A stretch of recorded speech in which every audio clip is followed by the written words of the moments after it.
ni Kiss Lover muvugana, hama hakaba hariho abantu bagize ikibazo cy'ukuntu ushobora kubikura muri Bitpro, ngo ndabereke ukuntu ukora withdraw muri Bitpro. Ni ukuvuga ngo ukiri ahangaha uca uja kuri asset,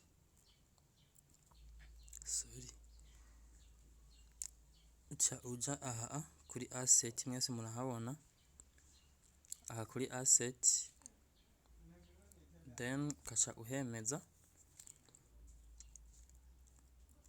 ukaca uza kuri currency ushaka kubikura. Aha dukoresha USDT, dukoresha USDT,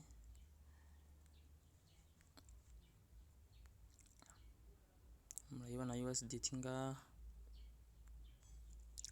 Tugomba tubikure rero kuri USDT ngaha, tugera kuri withdraw.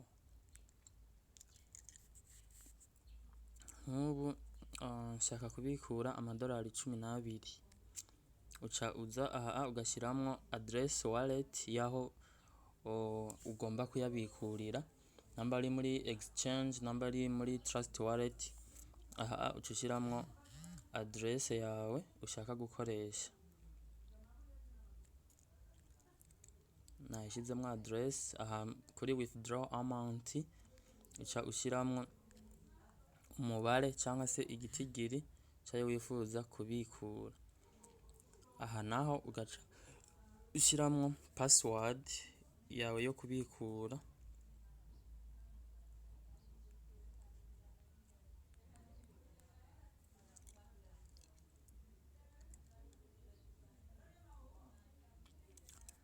ukaca uza ukagera kuri submit. Withdraw has been submitted. Aha igisigaye uca uza aha kuri aka ka icon ka profile kagakandako.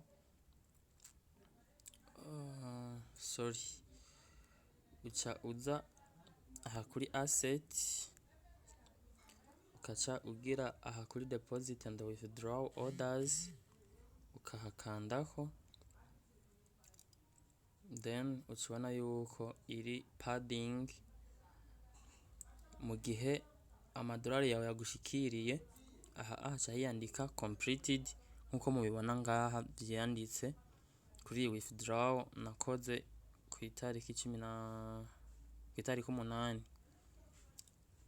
Iyi ni deposit, nkuko byanditse ko ngaha kuri withdraw nakoze ku itariki 4 z'ukwa 12, niho ukibona ko yabaye completed. Abantu rero muhora mugira ikibazo cy'ukuntu babikura, nuko bikorwa muri Bitpro.